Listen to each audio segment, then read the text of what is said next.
3 शब्द हैं पूरी दुनिया में किसी भी व्यक्ति के लिए।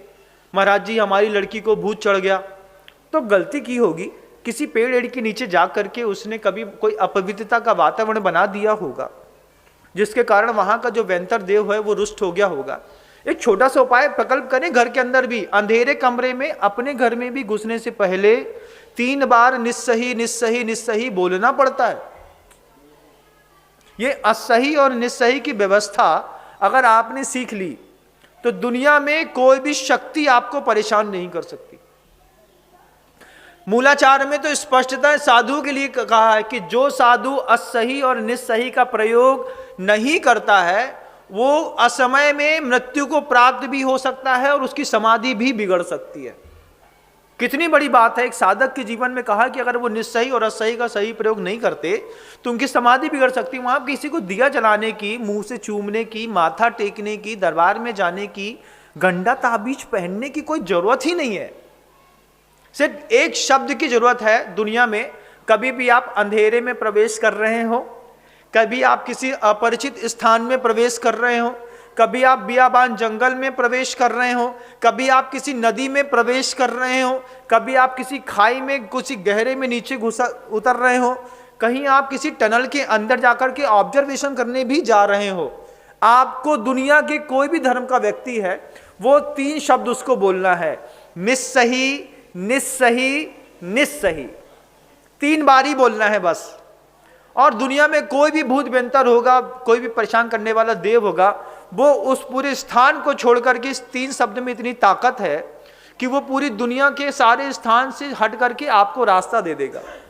और जब आपका उस पूरे क्षेत्र से काम हो जाए तो फिर आपको 3 शब्द पुनः बोलने हैं, असही असही असही। ये असही असही असही मतलब मेरा यहां पर काम हो गया है और जो यहां पर अदृश्य शक्तियां थी जिनको मैंने यहां से हटने का संकेत दिया था, ये असही असही असही शब्द कहता है कि आप पुनः अपने स्थान पर आकर के वापस बैठ सकते हैं, मुझे अब आपसे कोई आपत्ति नहीं है। व्यक्ति को अपने संसार को व्यवस्थित रखने के लिए किसी भी पूजा, किसी भी प्रकार की इस तरीके की अगरबत्ती, थोड़ा आला बनाना, अलमारी में फोटो रखना, उन फोटो की पूजा करना, टीका लगाना, उसमें आपके दादाजी की भी फोटो है, दद्दा जी की भी फोटो है, पर दद्दा जी की भी फोटो है, सब में आपने टीका लगा के रखे, लाल कुमकुम का टीका लगा दिया। महाराज तो बहुत पुरानी परंपरा है, हमारे बाबा जी करते थे। अच्छा तब तुम भी करो, फिर तुम्हारा लड़का भी करेगा, एक आध दिन भूकंप आएगा, सब मिट जाएगा एक साथ। इन सब का उपाय है बंधुओं, जब आप कभी भी किसी भी एकांत स्थान पे, अपने ही घर में, अपने बाथरूम में भी प्रवेश कर रहे हैं तो आपको सबसे पहले निस्सही बोल देना चाहिए। क्यों? बिल्कुल अंधेरा है आपके घर के अंदर, तो आपको ऐसे किसी भी शौच स्थादिक में जाने से पहले निस्सही निस्सही शब्द का प्रयोग करके ही आप लघु शंका, दीर्घ शंका इत्यादि करते हैं, तो आपको किसी भी प्रकार की ऊपरी बाधा जीवन में कभी भी नहीं हो। कभी भी ऐसा नहीं किसी जैनों को नहीं होगी, दुनिया में जो भी व्यक्ति मेरी यह बात को सुन रहा है, किसी को भी इस तरीके की कोई भी दुराव्यवस्था नहीं बनेगी, कोई भी भूत बेंतर परेशान नहीं करेगा। सिर्फ आपको प्रवेश करते समय, शुरुआत करते समय निस्सही निस्सही निस्सही शब्द बोलना है। जब आपका पूरा काम हो जाए फिर आपको असही असही असही बोल करके और वहां से चुपचाप निकल जाना है। आप समृद्ध बने रहेंगे। लेकिन आप बहुत कुछ करते हैं और कई लोग तो इस जंजाल में इतना फंस चुके होते हैं कि प्रोफेसर होने के बावजूद, डॉक्टर होने के बावजूद, नासा और इसरो में अच्छे बड़े साइंटिस्ट होने के बावजूद ये अपनी इस धार्मिक मान्यताओं से कभी बाहर नहीं निकल पाते। दुनिया में सब कर सकते हैं लेकिन इस तरीके की धार्मिक मान्यताओं से हम बाहर निकलने का कोई पुरुषार्थ कभी कर ही नहीं पाते हैं। पता नहीं उस धर्म शब्द ने आपके मन के अंदर कैसी हलचल बना के रखी है, पूर्वजों ने आपको क्या किस तरीके का, ये शुद्ध अग्रहित मिथ्यात्व है। और कई लोगों के लिए ग्रहित मिथ्यात्व भी है।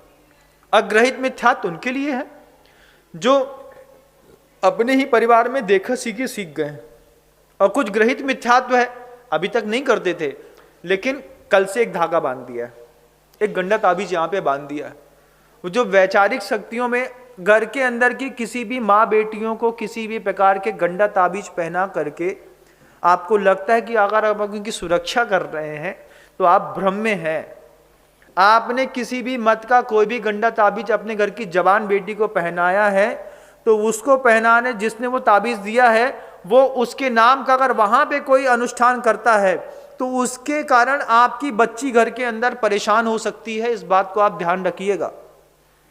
बच्ची पढ़ने के बहाने कहीं और भी जा सकती है और उसके जवाबदार आप लोग होंगे।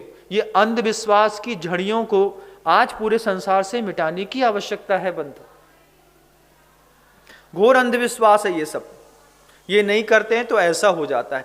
आप दुनिया में सिर्फ निस्सही और असही के प्रयोग करने की संकल्प कर लीजिए।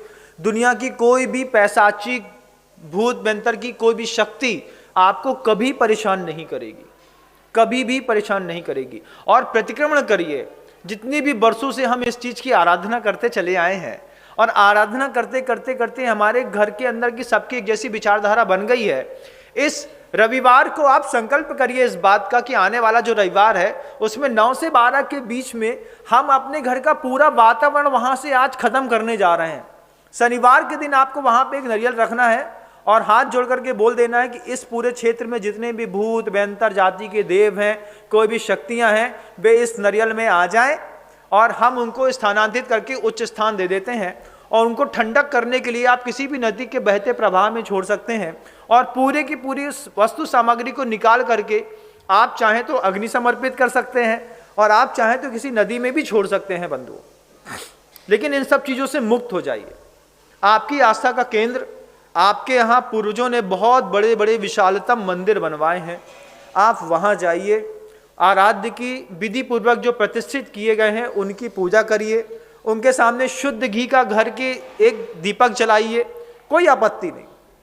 इस धर्म से मुक्ति चाहने के लिए आपको दुनिया भर के जितने भी पोस्टर हैं, जितने भी देवी देवताओं के चित्र हैं, जितने भी घर के अंदर आप अगरबत्ती मोमबत्ती कुछ भी लगाते हैं, चढ़ाते हैं, कुछ भी करते हैं, आने वाले रविवार को आप उन सब से 9 से 12 के बीच में मुक्त हो सकते हैं। इसमें कोई आपत्ति नहीं है। जीवन में एक भी देवी देवता आपको परेशान नहीं करेंगे।